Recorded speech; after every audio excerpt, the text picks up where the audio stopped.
그 인적 자원이 참 우리 지역사회가 좀 부족하잖아요, 많이. 제가 그렇다고 해서 뭐 박식하게 아는 건 아니지만은 그래도 나름대로 좀 고민을 해왔던 사람으로서 조금 함께 같이 고민해보는 문제들 그런 거 다루면 좋겠다. 가르치는 시간은 아닙니다. 이 가르치는 시간, 나는 절대 가르친다는 걸 엄청 많이 싫어해요.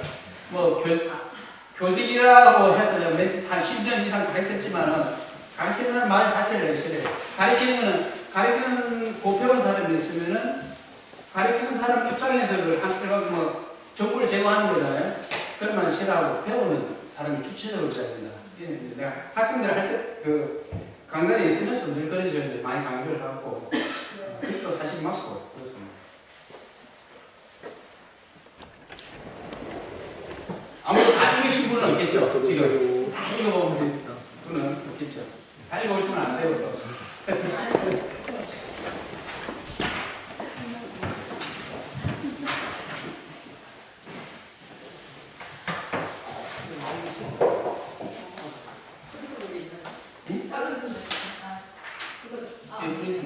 뒤에 놔둘게요.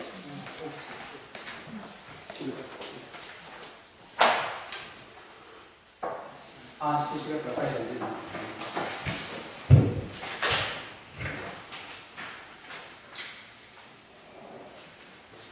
사실 이 모든 게 그렇지만은 뭐랍니까?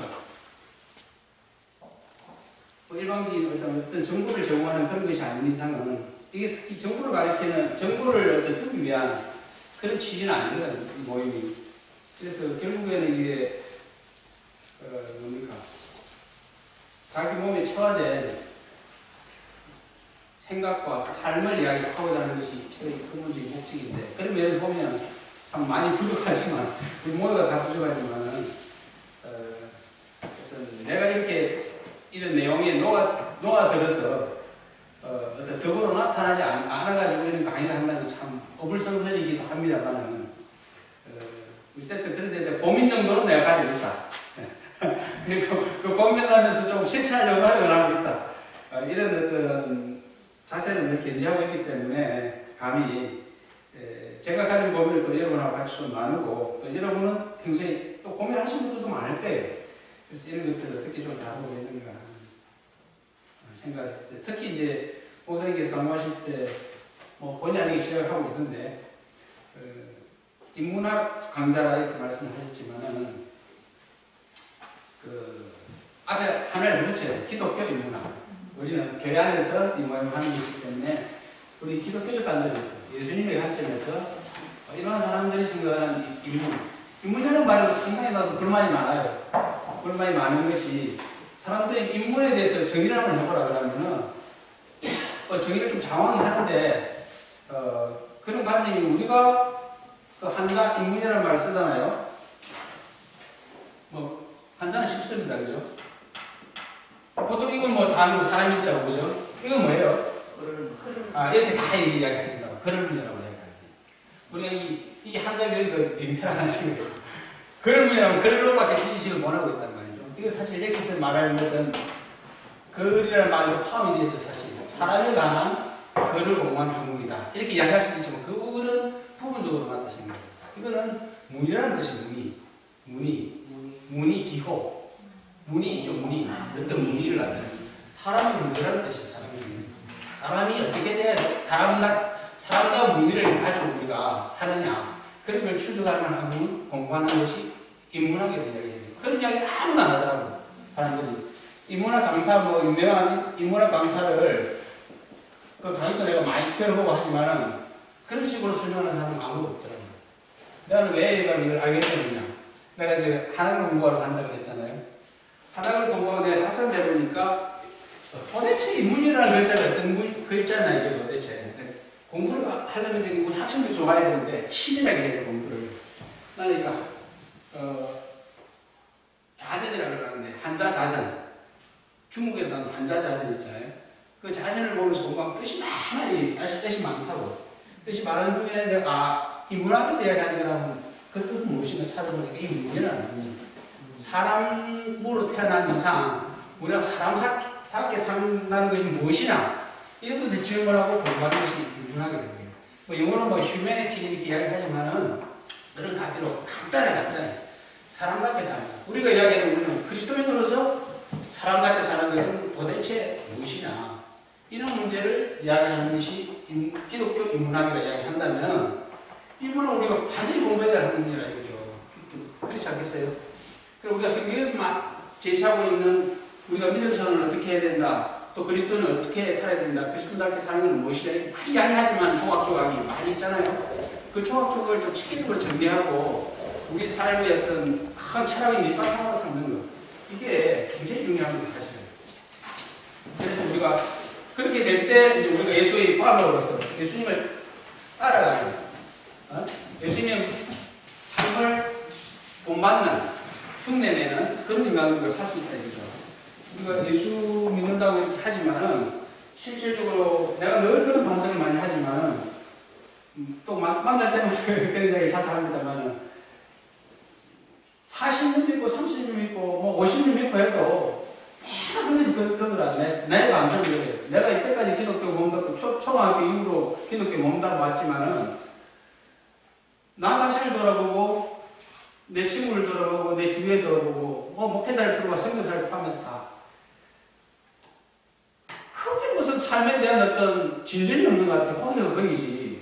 이런 사태가 어떻게 일어나느냐 이런 고민을 내가 정말 많이 했고 그런 문제를 고민한 중에 공부를 한 것이 또 하나이에요. 그래서 굉장히 몸부림치고 살았던 사람입니다. 그래서 제가 몸부림치고 살았던 그 고민들 여러분들도 아마 그런 고민들을 많이 해보셨을 거라는 생각을 해요. 그래서 그런 것들을 조금 나누면은 이거는 단지 교제다 하나의 어떤 모티브다 이런 생각을 하고 그렇게 하면 좋겠어요. 일단 시작하기 전에 이제 시간이 됐기 때문에 잠시 제가 기도하고 시작하겠습니다. 참으로 은혜로우신 하나님 아버지 감사드립니다. 우리에게 부어주신 은혜가 참 놀랍고 우리가 그 은혜에 감사해서 이 세상을 살고 있습니다. 하나님 귀한 시간을 허락하셔서 또 우리가 예수님의 가신 길을 생각하고 예수님이 말씀하시고 행하셨던 그 모습을 추적하고 그 모습을 담고자 하는 목적에서 이 자리에 조그마한 배움의 장을 마련하였습니다. 주님, 조그마한 것을 통하여서 우리로 알게 하시고 깨닫게 하시고 또 우리가 실천할 수 있는 그런 근거를 이런 모임을 통해서 가질 수 있도록 도와주시옵소서. 우리의 암뿐만 아니라 행함도 주셔서 우리가 더욱더 풍성한 그리스도의 삶을 사는 바탕이 되게 하여 주시옵소서. 감사드리며 예수님 이름으로 기도합니다. 하겠습니다. 내가 맨 처음에 이것을 좀 생각하게 된 이유는 아주 모티브는 단순했어요. 몸미심수를 다루겠다는 것은 번뜩이는 데는 순간적인 생각에서 한 것도 있었지만 우리 청년 이름이 뭐죠? 준혁 씨. 내가 준혁 씨 생각 때문에 사실 준혁 씨하고 내가 대화를 한 번도 안 했어요. 한 두 번이나 아마 얼굴을 대한 것 같은데 셋째 지나가면서 우리 교회 방문했을 때 청년이 또 뭐 공부를 준비한다 그러길래 내가 물어봤거든. 공부를 준비한다길래 이 젊은 사람들에 대한 애정이 내가 좀 많아요 사실은. 그리고 내가 그렇기 때문에 뭐 젊은이에 대한 어떤 애정 때문에 내가 대학에 있으려고 했고 또 뭡니까 성교도 젊은이 성교에 관심이 많았어요. 그래서 그랬는데 우리 청년뿐만 아니라 우리 한겸 씨도 있잖아요. 막 공무를 시작한 친구도 있고 또 공무직 비슷한 업무를 우리 경찰로서 우리 권사님께서는 오래 직무를 하셨지만은 특히 젊은 사람들, 사회생활을 시작하는 친구들, 그런 친구들을 뭔가 좀 같이 좀 이야기해 줄 것이 좀 있다. 그런 생각을 좀 했어요. 그래서 어떻게 우리가 어떤 자세를 가지고 사회생활에 임해야 되는가 이런 문제. 그리고 내가 인생을 어떻게 이제 디자인하고 저 우리가 책을 마칠 때까지 디자인해서 가야 되는가 이런 문제를 한 번쯤 우리 같이 고민해보자. 그런 어떤 문제였고 그리고 내가 얼핏 은경이라면서 이야기를 했어요. 그리고 공인심서 공부 한번 해보는 게 어때요? 그래 이야기했더니 자네가 굉장히 이거 충격이 좋아요. 그래 이렇게 하면 이제 좀 많이 버려질 뻔했습니다. 이렇게 버려지는 거고 사실 제가 뭐제 이야기를 많이 안 했습니다만은 제가 부족하지만 뭐 선교를 한답시고 해외에 한 10여 년 있었습니다. 있고 내가 이제 해외 선교를 내가 이제 마무리 지어야 되겠다. 그거는 뭔가 하니까 우리 조국에 대한 저는 뭐 또 그런 거대한 어떤 생각을 합니다. 제가 그런 인물은 못 되지만 내 혼자 생각이죠.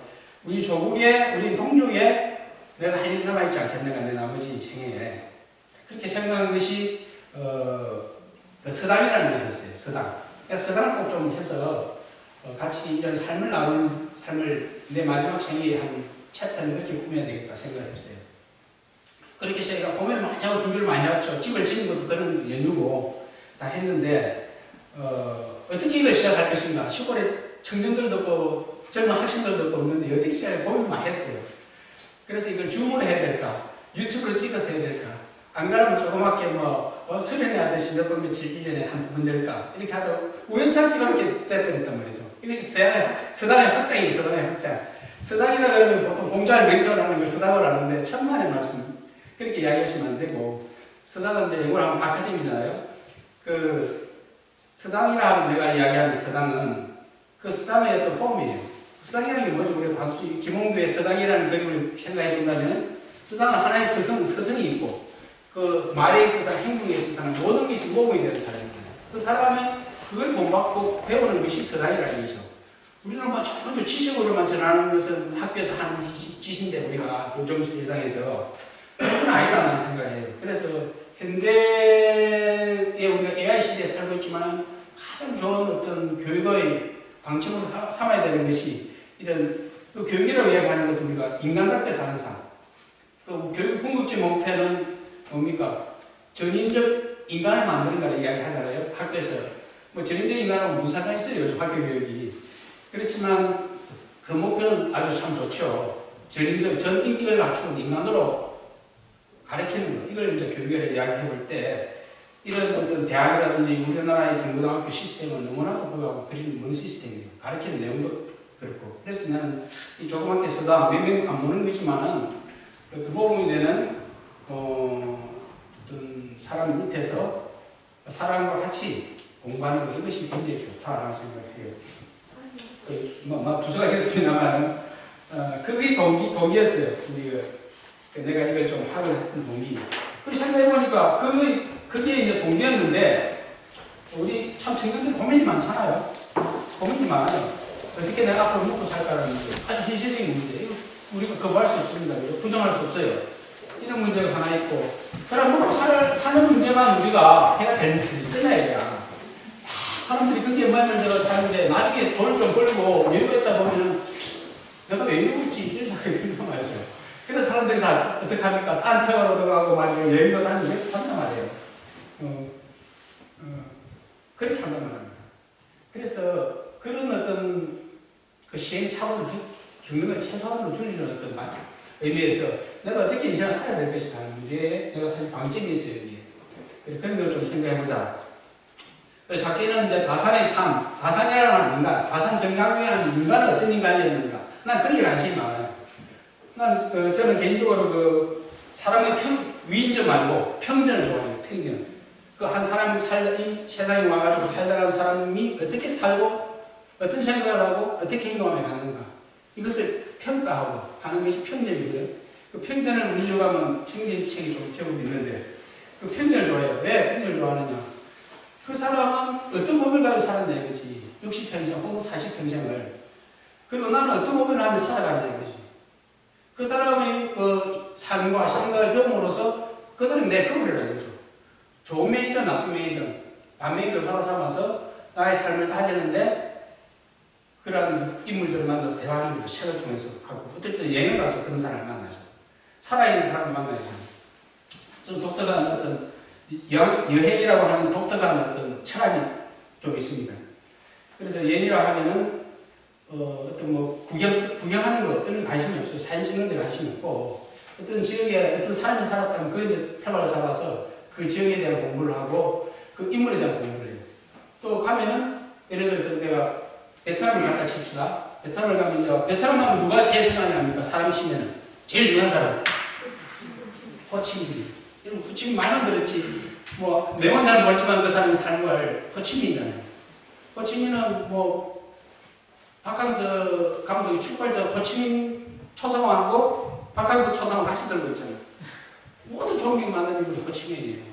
호치민이라는 인물의 대단한 인물이거든요. 이 사람이 도덕성이나 윤리성 이것이 대단하단 말이죠. 전 국민이 사랑하는 지도자라는 거죠. 이 사람이 공산주의자잖아요. 공산주의자. 왜 공산주의자의 길을 걸었느냐? 하는 문제를 가지고 이놈은 공산주의자니까 봐서는 안 될로 이렇게 살면 안 돼. 우리가 이제는 공산주의자지만 이 사람이 얼마나 다른 일반적인 공산주의자하고 달랐다 이 말이죠. 얼마나 도덕성이 높게 살았냐, 청렴하게 살았느냐. 그래서 뭐 호치민 이야기가 나왔을 거는데 이 목민심서를 일설에 이런 말이 있어요. 인터넷 치면 되는데 호치민 이라는 분이 자기가 투쟁을 할 때 목민심서를 잘 아껴가지고 그리 아끼고 품에 끼고 살았다 이런 이것이 인터넷에 막 나달라다녔어요 한때. 이것이 지금 정말 그런가? 그 근거가 뭔가? 정말 그랬는가? 호치민이 그런 근거는 없어 찾아보니까. 이것이 어떤 사람, 영향이 있는 사람이 한 말 해놓으니까, 나의 문화, 답상이 있잖아요. 누굽니까? 용준 씨죠? 용준 씨도 그렇게 막, 검증도 안 하고 그냥 날랐어. 호치민 씨가 이 목민주를 그렇게 좋아했다 하더라. 그런데 근거가 없어, 그 사람도. 나중에 물어보니까, 자기 좀 실수했다고 그런 이야기 하시는 분이 있었는데, 저는 호치민에 가면 호치민 책을 하나 또 사요. 사서 내가 또 공부거리를 삼는 거죠. 읽어보니까 호치민, 짧은 호치민 글을 사가지고 보니까 내가 또 연구를 했어요. 그 이야기가, 이 사람 근거가 있는가, 과연. 호치민 씨가 목민심서를 애도했다는 근거가 있는가. 어떤 일설에 그러면 근거가 뭐냐, 조사해보니까. 우리, 누굽니까? 박헌영 씨하고 공산주의자잖아요. 박헌영 씨하고 레닌 대학에 같이 다녔잖아요. 그때 목민심서 정부가 부을 받았을 것이다. 라고 추정을 하는 거예요. 또 두드려 봤죠. 그 책하고 비교를 해서. 예, 같은 레닌대학 출신을 만난 두 사람이 맞는데 연수가 차이가 나요. 만날 기회가 없었어요. 그러니까 그게 가짜 뉴스 되는 거죠. 그래서 공부를 할 때 이렇게 치열하게 좀. 그래서 내가 나무위키에 줄을 달았어요. 내 주제에 내가 이름을 따라가 나무위키에 이렇게 해서 사실이 아닙니다. 빨리기도 하고. 그랬는데, 어찌됐든, 호치민 씨하고 이 책하고는 정말 밀접한 관계가 있어요. 호치민이 높은 이제 지도자가 됐는데 정말 철저하게 도덕적으로 살았어요, 이 사람이. 한번 호치민 씨가 공부할 기회가 있으면 한번 공부해 보세요. 그래서 사실 호치민 씨는 여기서 지침하는 그대로 살았다고 보시면 돼요. 또 우리 다산도 공직생을 짧았지만 그런 생활을 했기 때문에 이 책을 쓰기도 했지만요. 그래서 다산의 삶, 그리고 목민심서에 담긴 정신을 우리가 좀 채집해서 오늘 확대 정리해서 우리가 다 공직자는 아니잖아요. 공직자는 우리 읽을 필요 없잖아요. 그렇지만은 이 책이 말하고자 하는 내용이 있다는 거죠. 우리 일반적인 우리에게도 적용할 수 있는 내용이 많이 있어요. 그걸 한번 찾아보자는 거고, 또 한 가지는 우리 삶의 어떤 방향타와 자세를 이 책을 통해서 기독교적 관점에서 한번 되짚어보자는 거예요. 되짚어보자. 이런데 제가 좀 이야기를 했고요. 또 한 가지는 우리 지역 내에 기독교 인문학을 공부할 수 있는 장을 우리가 좀 가지고 있어요. 이거 기독교 인문학 하면 서울에서 잘 안 합니다. 기독교, 그죠? 서울에도 교회에서 이런 게 잘, 큰 교회는 어떤지 모르겠지만, 제가 아는 동네에서 그렇게 쉽게 연장하고 드물고, 잘 안 해요. 뭘 해요. 그렇지만 우리는 한다. 그죠? 그리고, 아까 말씀드린 것처럼 개인적으로 내가 서당이라고 하는 어떤 내 삶에 있어서 어떤 연장선상에서 이 모임을 마련했다. 이렇게 좀 말씀을 드리고 싶습니다. 목민심서 책은 이렇게 돼 있어요. 그죠? 쭉 이렇게 돼 있는데, 이 한문으로 보려고 그러면 다 못 풉니다. 그죠? 그래서, 동학교도 이렇게 번역을 다 사람들이 수고를 해서 번역을 해놨어요. 그죠? 그래서 이 책을 보면서 좀 공부를 해보려고 합니다. 이야기가 좀 길어졌습니다만, 제가 한번 시작하면서, 글을 좀 적어봤습니다. 글을 좀 읽겠습니다. 조선시대에 저술된 목민심서라고 하는 책을 당시 수령들의 행정지침, 제안서로 대한다 그러면 그 책을 읽는 우리는 별다른 유익을 얻지 못할 것입니다. 당시의 행정을 책임지는 수령들은 오늘날의 공무집과는 많이 다릅니다. 행정 집행권, 사법 집행권을 동시에 가지고 있었지만 오늘날에는 입법, 행정, 사법의 3대 권력이 3대 권력으로 나눠져 있고 행정과 사법에 관한 업무가 또 전문화되어 있고 그 업무를 다루는 당사자들도 아주 제한적인 임무만을 다루고 있습니다. 그리고 여기에서 있는 대다수의 사람들은 우리는 그런 공적 업무를 수행하는 위치에 되어 있지 않아요. 그리고 이러한 형편과 관점에서 본다면 다산의 목민심서가 제시하고 있는 것들이 오늘날의 행정사무, 사법 실무에 도움이 되기를 기대하기 어려울 것입니다. 그러나 다산이 이 책의 서문에서 밝히고 있듯이 이 책을 적은 목적은 내 덕을 기르기 위한 것이지 어찌 백성을 다스리기 위해서만 이게 된가 이렇게 적어놨어요. 서문에. 여기에서 내가 참 힘을 얻어서 이 책을 좀 달아야 되겠다. 그리고 이 책의 집필 동기를 다산이 밝힌 바와 같이 덕을 기른다. 자기 몸을 닦는다. 이런 생각, 다산의 이러한 생각과 덕의 조각들이 이 책에 많이 있기 때문에 이러한 흔적들을 추적해감으로써 나의 수신의 수준, 나는 지금 덕을 닦는 데 있어서 내 수준의 위치가 어디 있는가 이런 걸 생각해 보자는 거죠. 그리고 내가 속한 조직, 우리로 치면 이제 교회 공동체가 되겠죠. 직장일 수도 있고 말이죠. 교회라고 하는 공동체가 될 수도 있고 교회 내 소그룹, 속회라든지 말이죠. 학생회 혹은 전도회일 수도 있고 직장이라고 하는 공동체, 나아가서는 지역 공동체, 국가 공동체, 세계 공동체라고 하는 특별한 정체성을 가지고 있는 만큼 거기 우리가 다 속해 있다는 거죠. 개인으로서의 그리스도인, 그리고 다양한 공동체나 조직에 속해 있는 그리스도인으로서 이 특정한 시대를 살고 있는 나의 정체는 도대체 나는 누구인가? 라는 데 대해서 질문을 던져보자는 것입니다. 그리고 목민심서라는 작은 책자를 가지고 그렇게 해보자는 것이죠. 또 다산이 이 책의 서문에서 말한 바와 같이 군자의 학문은 수신이 반이고 나머지 반은 백성을 다스리는 것이다 라고 말하고 있습니다. 그런 점에서 본다면 목민심서는 다산이 듣고 본 수령들의 행실과 민생의 형편과 다산이 공역자로서의 경험을 바탕으로 하여서 그가 생각하는 바 대민 행정 서비스를 행하는 사람으로서 뿐만 아니라 오늘날 각 분야에서의 리드 위치에 있는 사람들, 목사님일 수도 있고 말이죠. 선교사일 수도 있고 또 그룹의 리더일 수도 있고 속회를 책임지고 있는 사람일 수도 있고 그 위치에 있는 사람들의 태도와 자세가 어떻게 해야 하는지를 우리가 한번 생각해 보라고 도전한 책이라고 우리가 볼 수 있습니다. 이 책을. 그래서 우리는 목민심서를 우리의 삶의 현장에 적용하고자 할 때 소극적이라면 우리가 법과 규칙에 어긋나지 않은 범위에서 일을 한다라는 이런 의미. 또 수동적, 주어지는 것만 내가 하겠다. 이런 식으로 사람을 대하고 일을 대하고 할 뿐만 아니라 다산이 그렇게 했듯이 적극적이고 긍정적인 입장, 더 나아가서 도덕성과 윤리의 잣대의 척도를 내가 생각하고 있는 정도와 이 다산이 생각하는 정도는 어떻게 다른가? 네? 이걸 비교해봄으로써 나의 수신의 정도를 검토하는 기회를 갖는다면 이보다 큰 유익은 없을 것 같습니다. 우리는 현재 산업자본주의에서 금융자본주의라고 하는 경제체제 내에서 살고 있습니다. 뭐니 해도 머니가 최고다 라고 하는 것이 일반적인 상식이고 일반인의 신앙이 되고 있는 이 시대에 살고 있습니다. 그리스도인들 역시 여기에서 예외가 아닌 듯 합니다. 먹고 사는 문제는 옛날과 오늘을 막론하고 부정할 수 없는 인생의 중요한 일입니다. 이것을 부정할 수는 없다는 것입니다. 하지만 우리가 문제 삼고자 하는 것은 이것이 정도의 문제이지 돈과 부를 어떻게 바라볼 것이냐 하는 것입니다. 돈과 권력과 이런 것들 특징이 있는데 아무리 끌고 모아고 아무리 높은 자리에 올라도 만족이 없다는 것입니다. 안 채워진다는 것이에요.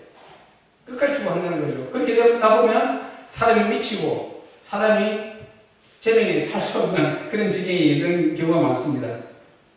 신앙인으로서 우리는 세상을 보는 안목을 길러야 되고 올바른 가치 체계를 가지고 만들어서 가야만 자신과 가족의 행복과 성공과 보람을 기약할 수 있을 것입니다. 이러한 강론의 장이 이러한 기묘한 문제를 다루는 계기가 되기를 바랍니다. 또 한편 문화적으로 상대적 소외지역이라고 할 수 있는 우리 지역에서 기독교 인문학이라는 주제로 모의모의 장을 마련했다는 점에서 우리는 자부심을 가지고 감이 좋을 거라고 생각합니다. 예. 그리고 제가 이제 전하려고 하는 것은 제 나름대로 독특성을 가지고 있다 생각합니다. 세상 사람들이 아무도 이야기 안 하는 게 내가 좀 이야기 좀 하려고 그러거든요. 그러면서 그렇다 생각. 또 한 가지 이제 여러분에게 알려드릴 것은 우리 정은경 자매가 책을 10권을 샀어요.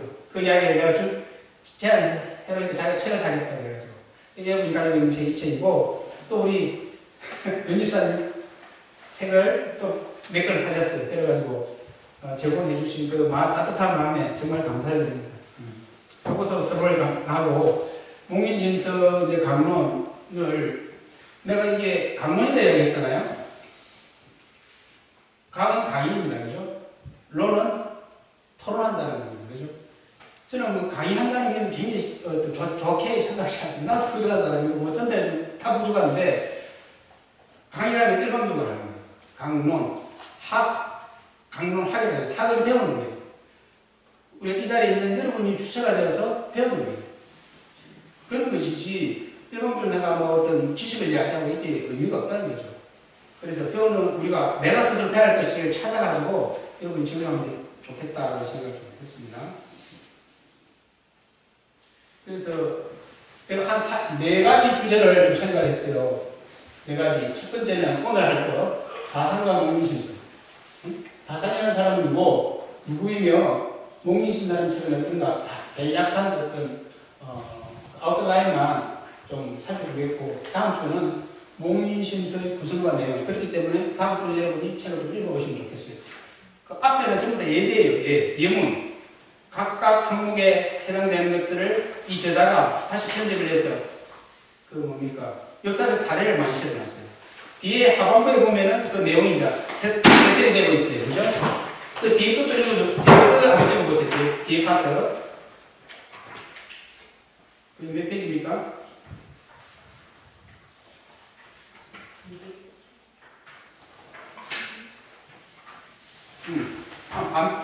안 정도 됐죠? 그 파트부터 보세요. 예, 거기부터 참조를 해서 읽어 좀 보시기 바랍니다. 다음 주 디스커션을 위해서. 이럴 때는 제가 좀 함께 어렵게 생각하지 마시고 간단하게 좀 참고할 때는 질문 던지는 당황하게 만드는 것이 아닌 게 아니고 여러분 생각을 좀 들어보시다는 거예요. 여러분 생각은 또 다른 사람이 고민거리가 되니까. 좀 그런 관점에서 문제의식을 가지고 책을 좀 읽어보시라. 세 번째는 목민정신이라 이야기했지만 학장에서 본다 그러면 리더십입니다. 리더십. 그죠? 리더십이라면 아까 제가 말씀드린 것처럼 우리가 직장에 속해 있는 사람일 때 내가 리더의 위치에 반드시 올라가잖아요. 그리고 우리가 교회에서도 마찬가지입니다. 그 리더 위치에 있을 때 이 리더십을 우리 목민정신을 어떻게 우리가 적용하겠는가 이제 직장, 지역사회, 공동체 이런 것도 좀 따져보자. 네 번째는 크리스찬의 어떤 삶과 윤리의 능력과 비교해보자. 이 책을 가지고 크리스찬의 윤리의 근거와 영역은 어떤가, 어떤 정도의 범위를 달아야 되는가 이런 문제 한번 고민해보고 또 개인 윤리라는 윤리란 개인과 개인을 대하는 어떤 태도에서 그걸 찾잖아요. 윤리를. 그렇지만 윤리는 어떻게 확장될 수 있는가. 사회윤리라는 말 많이 쓰잖아요. 요즘 또 사회윤리로 시대가 많이 변치되고 개화된 세상이 되어서 이런 의미까지 다 부여를 하고 있습니다. 그래서 사회윤리를 어떤 것들을 다루는가 이런 좀 생각해보고 윤리적 실천 우리가 개인으로서 내 개인 사회와 관계없이 내가 수직론의 측면에서 나의 윤리를 어떻게 갖고 가야 되는가 이런 문제 한번 다루고 하나는 개인적 일원으로서 또 사회에 우리가 어떻게 사회 구성론으로서 우리가 윤리를 실천해야 되겠는가 이런 거 하고 마지막으로는 다산초당을 방문하기 위해서 죄송합니다만 다산초당은 지금 없어요. 말은 있지만 말 초당이 아니에요. 와당이 와당. 초산 와당이라, 다산 와당이라 그러지. 기와자. 기와지붕으로 되어 있는 초당이지만 그 당시는 풀초자. 초가집이었어, 초가집. 다산이 있을 때는. 지금 잘 그런 대로 꾸며놨지만, 다산 초당 문치됐던 한번 방문해보는 거예요. 이 이야기를 듣고 다산 초당 보고 또 새롭게 좀 느끼는 것이 있을 것 같아요. 그렇게 이야기를 좀 꾸며왔습니다. 그리고 첫 번째 오늘 섹션. 다산과 문민심서. 다산을 이야기하자면, 다산이 살았던 시대를 이야기하지 않을 수가 없죠, 우리가. 그죠? 다산은 조선 말기로 넘어가는 그 시점에 살았던 사람입니다. 다산. 우리와 불과 200년 전에 살았는 200년 전에 살아. 그렇게 먼 사람이 아닙니다. 그죠? 1762년 출생이니까. 그리고 1836년인가요? 그때 죽었기 때문에 그렇게 멀리 있었던 사람이 아니라 그죠?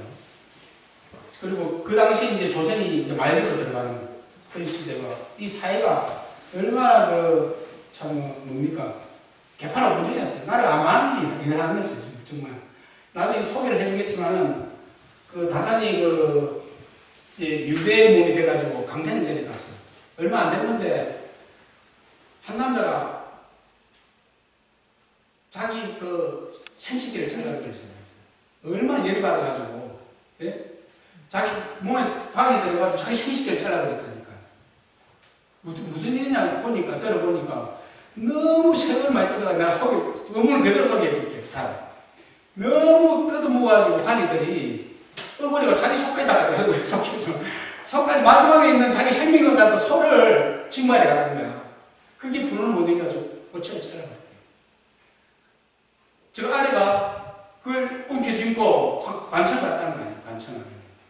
하니까 문지키는 놈들이 이런 거 눈길은 안 드는 거야. 이런 세상에 그 이야기를 듣고 다산의 제자인 황상이 열이 받아가지고 우리가 들어도 열받잖아. 엄청 진짜 분개할 일이죠. 어떻게 하면 이 이르렀나 이거죠. 그래가지고 글을 쓴 게 참 있어요. 그래서 다산이 글 쓰고 있어요. 그런 어떤 정황이 다산이 이 목민심서를 쓸 수밖에 없는 그런 상황을 만들었다고 생각해요. 나중에 책을 자세한 내용을 한번 소개하겠습니다. 나오네. 삼성인물론 나오죠. 역사 교과서에 많이 들어봤다 그죠? 조선시대 말에 사회적 인편을 적으시오 하면 삼성인물론 이거 안 들어갈 수 없잖아요. 삼정, 전정, 분정, 한정, 그죠? 나중에 이야기합시다 이거는. 그리고 다산 시대의 조세상은 조선이라고 하는 그 신문제 사회였잖아요. 그죠? 신문제 사회.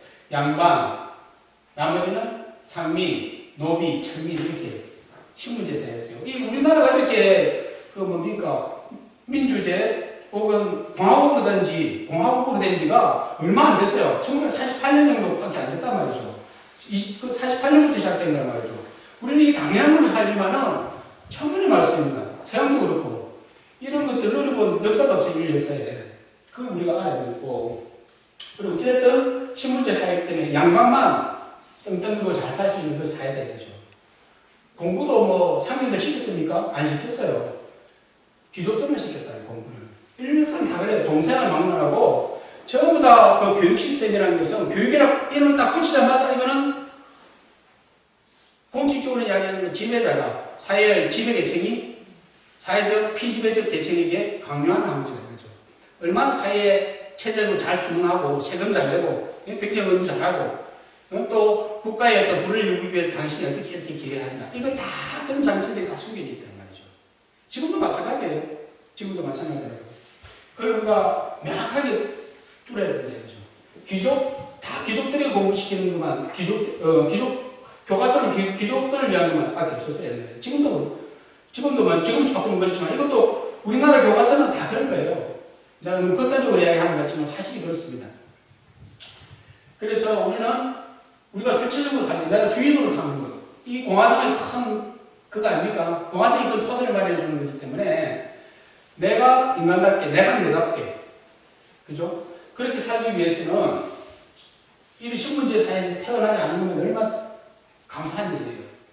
그래서 이 신문제 사회가 일으키는 것들이 참 문제가 많았죠. 두 번째는 너무 경제 기반이 상실됐기 때문에 산업문화까지 온 건데 지주하고 농민 간의 불균형이 너무 심했어요. 대를 엄청 뜯었어요. 그 소장농한테. 뭐 30% 이상 다 들어갔죠. 그게 다냐? 양반들이 세금 낼 거 밀었어요. 서당한테 밀고. 이것이 해도 컨트롤이 안 되는 거야. 재방관리들이. 그런 어떤 시대에 살았어요. 토지가 굉장히 집중되고요. 토지가 집중됐어요. 그 토지가 집중된 것이 양반들이 토지를 엄청나게 가지고 있었잖아요. 조선사회가 망하고, 일제로 들어갔잖아요. 일제로 들어가고, 그 사람들이 그대로 그걸 다 가지고 있었단 말이죠. 토지가 언제였습니까, 우리나라가? 1948년인가 그랬죠. 이승만 때 있어요. 북한도 토지개혁을 했고, 우리도 토지개혁을 했어요. 이 토지개혁이라는 것은 사회가 변형을 시킬 때는 반드시 따라야 될 거거든요. 땅을 어찌됐든 정리를 해야 된단 말이에요. 일부 편중된 부를 정리를 해야 되는 거예요. 이게 안 됐다면 후진국 시대를 정말 우리는 이승만에 대한 어떤 호불호가 너무나 많이 갈려있고 이념적으로 나눠져 있는데 이거 하나는 잘했다는 생각이에요. 이승만 씨가 토지개혁, 북한도 토지개혁을 어떻게 했습니까? 북한은 일괄 다 뺏었어요. 기존에 기득권 1년 안 해줬어요. 이승만 씨가 그걸 했을 때는 이걸 국가국을 일단 해가지고 나눠줬지만 일반인데 보상을 해줬어요. 적어도 얼마간. 뭐 충분하지 않았다고 자기들은 이야기하겠지만 어쨌든 보상을 해주면 토지개혁을 했다는 거죠. 그걸 그렇게 했다는 거죠. 우리나라. 지금도 또 토지가 막 쏠리잖아요. 일반적으로 지금도 그런 형편이 되고 있습니다. 관리부패는 나중에 다룰 기회가 많을 거예요. 다음 기회에. 그리고 이것도 다룰 기회가 좀 있을 거고. 농민밀란이 많았습니다. 못 살겠다 이거죠. 황해대는 누가 일어났습니까? 홍경래 많이 일어났잖아요. 홍경래. 우리 많이 들어봤죠? 오죽했으면 나를 일으켰겠냐 이거죠. 또 다산이 곡성 부사로 가 있을 때가 있었거든요. 북한에. 곡성 굉장히 높은 관직이 가 있었는데 그 당시에도 지역민을 대표해가지고 어떤 사람이 10개 조합을 들었어. 이거 좀 고쳐주세요. 좀 수령님 이것 좀 고쳐주세요 이렇게 했는데 이걸 가지고 반란 비슷한 게 이렇게 했다고. 그래가지고 그때 마침 다산이 거기를 가요. 그 지역을 가가지고 불렀어요. 그 친구. 그 사람이 자수를 했겠다. 그 사람이 자수를 했는데 듣고 보니까 이 사람은 반입기야. 발밑에는 처벌이 뭡니까? 영문죄로 사형이나 교세형처럼. 근데 다산은 그렇게 안 했다는 거죠. 그 친구 자수해서 불러서 개의를 줘. 네가 도대체 왜 이렇게 했느냐 물어보니까 이렇게 말해서 들어보니 합리적이다 이거죠. 그래서 이 사람을 방면을 시켜버려요. 이 사람을 방면을 시킵니다. 다산이. 그런 인물이었어요. 다산은. 그래서 이렇게 민생이 요즘도 어렵잖아요. 우리가 사는 게 특히 자연을 받는 사람들 얼마나 힘들어요. 지금도 양상만 다 하지 칼리가 뜯어먹고 하는 그런 어떤 시대는 아니지만 굉장히 우리가 민생이 어렵습니다. 지금 가지고. 그래서 이런 문제들을 좀 생각하지 않을 수 있고 이제 그 반면에 이렇게 조선의 어떤 성리학 체제가 공고했는데 이것이 서서히 틈이 생기기 시작했어요. 그게 뭡니까? 실학이라는 문이 서양의 문물이 이제 들어오기 시작, 조금씩 빛이 들어오게 된 겁니다. 그런 어떤 시대적 격변을 우리가 겪었죠. 그래서 또 한 가지는 실학이라는 것이죠. 우리 다산도 실학자 중에 한 사람으로 분류할 수 있어요. 실학이라는 거예요. 실질적으로 생활에 도움이 되는 거고 아무 뜬구름 남는 이야기 하지 말고 생활에 도움이 될 거 아니에요. 정보고 사는 것도 빡빡한데 다른 생각 좀 있냐. 실질적으로 도움이 되는 그런 우리 한문을 해야 되지 않겠냐 이거예요. 그래서 그 실학이 적용됐다는 거죠. 그리고 또 한 가지 문제는 이 붕당정치 우리가 늘 이야기하잖아요. 당파 싸움이라고 이야기하는 거. 붕당정치. 이 붕당정치 붕이 뭐예요? 붕. 말을 많이 들었잖아. 우리가 뭡니까? 학교에서 제일 당혹스러운 게 말이 어렵잖아요. 법붕자죠? 법붕자지만은 법붕이라는 건 그냥 우도 있잖아요. 붕. 친구라 이야기할 때는 두 가지 뜻을 다 쓰잖아요. 그죠? 이건 어떻게 다르고 이건 어떻게 다르는 거죠. 붕은 옛날부터 내려온 전통적 의미는 같은 선생 밑에, 학파 밑에 뜻을 같이 하는 사람들, 친구. 같은 도반이라 이야기할 수도 있고, 같은 사상 체계를 가진 사람들, 어울리는 집단을, 친구들을 붕이라 이야기해요. 우는 친구 가까운, 가끔 이렇게 사적으로 지내면서 살려야 돼. 이거 다 공당이니까 어떤 목표가 있잖아요. 목표. 동일한 선생님한테 예를 들어서 뭡니까? 우리 이거 뭡니까? 지구에 가면 일두 쓰는 문화에 이제 딱 그 궁전을 인사하는 사람 이런 사람들로서 그 붕이라고 그렇게 치는 거예요. 그래서 붕당 정치라고 하면서 그 특유의 뭐 우리나라 계파가 두 개가 있잖아요. 정치 계파가 나중에 살펴보겠지만 그 계파가 그 이제 다산이 죽고 나서 그 이제 그 섀도 정치를 넘어가거든요. 붕당 정치가 없어지고 섀도 정치를 넘어가는데 그 섀도 정치가 끝났는가, 붕당 정치가 마무리됐는가 싶었더니 그렇지 않다. 그 망명이 그 폐가 엄청나게 심했어요. 우리는 긍정적으로 또 평가를 하긴 하지만은 나중에 일제 때 와가지고 노론이라고 이야기하는 물론 다산도 노론 붕당 중에서 우리는 민주당 뭐 지금 또 국민의힘 이렇게 있잖아요. 몇 개 당이 그렇듯이 다산도 어느 붕당 그 계파에 속해 있었는데 남인에 속해 있었어. 남인이라고 하는 붕당파에 속해 있었고 이 다산을 팔바 유배를 보낸 사람 팔이 뭔가 하니까 그 노론이 있어요. 노론 세력이 있어요. 이 사람들이 한 300명 집에 갔어요. 300명. 그래서 완전히 그 다산의 시대에 와가지고 완전히 뭡니까 남인들이 그 대낮에 끌려다시피 했다는 말이죠. 그래서 이 사람들이 이제 노론이 그것도 이제 종식이 되고 나중에 그 우리나라 팔아먹을 때 있죠. 고종 때 은사금을 일본들이 많이 줬어요. 그 체제 협력, 일본 그 일제시대 때 협력한 사람들 돈을 많이 은사금을 많이 줬거든요. 그 돈 받은 사람이 한 10여 명 이상 되는데 거기에 한 7, 80%가 노론계의 사람들이었어요. 노론계 사람들이 아직도 이 나라를 지배하고 있다라고 보고 있는 역사적인 학자들이 많이 있었어요. 지금도 국민의당이니 민주당이니 하여 그런 사람들이 많이 있다 이 말이죠. 그런 것들도 손으로 좀 생각을 해볼 필요가 있다. 그렇게 생각합니다. 이 다산, 정약용, 그런 거입니다. 다산이라 해놨잖아요. 한 번이 좀 어려울 수도 있겠지만, 다산이 다가 뭡니까, 다? 차다자예요, 차다자. 왜 다산이라 이렇게 붙이느냐. 그 나중에 다산 초당을 보면 알겠지만, 그 다산 초당에 위치한 그 산 일대가 다 차를 싣는 동네에서 차를 싣는. 다산은 사실 술을 엄청 좋아했는데, 그 집에 그 강진에 와가지고, 성리 한 명 나왔어요. 회장이라고 하는 그 뒤에 다산초당을 넘어가면 백년사라고 하는 전이 있거든요. 난 한 3번 정도 갔는데, 그 다산초당에서 한 번은 내가 다산초당을 갔다가 아침 일찍 그 백년사를 넘어갔어요. 일부러. 걸었어요. 아무 상관 없는 데서. 그러니까 보니까 정말 차밭이 많아요. 차밭이 많고, 그 절에, 백년사라고 하는 절에 유명한 성녀가 한 명 있었어요. 회장이라고 하는 학생이 있었어요. 공부하는 성이 있었는데, 이분하고 교류를 많이 했어요. 회장이라는 사람은 한 10살 정도 어렸어요. 다산보다 어렸는데, 이 양반한테 술을 가르쳐줬어요. 정약용이가. 술을 가르쳐주고, 회장이라는 사람이 다산한테 차를 가르쳐줬어요. 차를. 그래서 다산은 술을 그 이후에 거의 먹지 않았고, 차를 즐겼어요, 차를.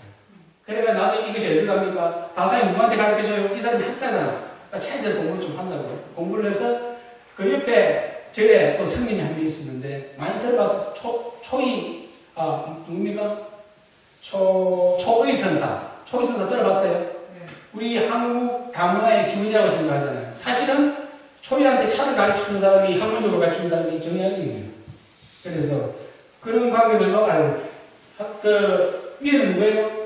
해당 스님이라는 그 스님 가르치는 거. 어찌됐든, 그래서 스님이, 이 사람이 스님은 불교를 신봉하는 사람들이니까, 이분 유학을 엄청 공부했어요. 다산이 가르쳐줬거든요. 역할을 가르쳐줬어요. 주역을 가르쳐줬어요. 주역은 사실은 점수가 아닌데, 점수라고 부인도 할 수 없지만은, 모든 어떤 유교의 기반은 주역에 있는 것이죠, 주역에. 우주론이거든요, 우주론. 거기서 모든 게 다 나오는 겁니다, 유학의 모든 것이. 제가 유학까지는, 뭡니까? 주역까지는 나 공부를 못 했는데, 공부할 과제로 남아있지만, 어쨌든, 그 주역에서 가르치고, 엄청나게 공부를 많이 시켜요. 회장이라는, 디스커션 하는 거죠. 그래서, 회장은 술을 엄청나게 많이 즐겼다고 그랬죠. 그래서 그 당시로 보면 불교에서 봐도 이단에 가까운 사람이었어요. 이단아. 그래서 나중에 이 사람이 40살 때 술병을 죽었어요. 장인어른 사람이 술병을 죽는다고. 그 책에 기록해 보면은 이렇게 적어놨어. 회장이라는 사람의 어떤 뭡니까? 뭐라 그러죠? 죽고 나서 쓰는 거. 그걸 쓰는 그 기록을 보면 배가 불러 죽었대. 술때 독이 들어가지고 그 아마 내 생각에는 개마로 죽었던 것 같아요. 회장이라는 사람이. 그런 이야기가 있어요. 아주 재밌는 이야기가 많이 있는데. 그렇게 정약용 게 있잖아요. 정약용. 정씨에다가 그 아버지가 이름 내는데 야경이라고 했어요. 야는 용이라고 이야기하는 것은 큰 종을 이야기해요. 큰 종. 네? 큰 종, 야경. 이는 큰 종과 같은 인물이 되라 해서 아마 야경으로 지은 것 같아요. 돌림자도 뭐 있겠지만. 네, 이 사람은 1762년 영조 때 사람입니다. 사실 영조 38년에 출생해서 1836년 근종 2년까지 살았어요. 그러니까 영조 다음에 누구죠? 정조 다음에 순조 다음에 근종이에요. 그죠? 그래서 이 사람은 76세 죽어요. 이 사람은 사실 공부를 너무 열심히 한 사람이잖아요. 그래서 이 사람이 공부를 얼마나 열심히 했던지 강진에 가가지고 생활이 넉넉하지 않잖아요. 제인을 먹으러 갔으니까. 그래서 온갖 고생을 다 하죠. 사실은. 하지만 공부만큼은 놓지 않았던 사람이라, 이 사람이. 그래서 그 병이란 병은 온몸에 다 달고 있었어요. 이 사람이. 종합병. 그럼에도 불구하고 학문적 성과를 냈다 이거죠.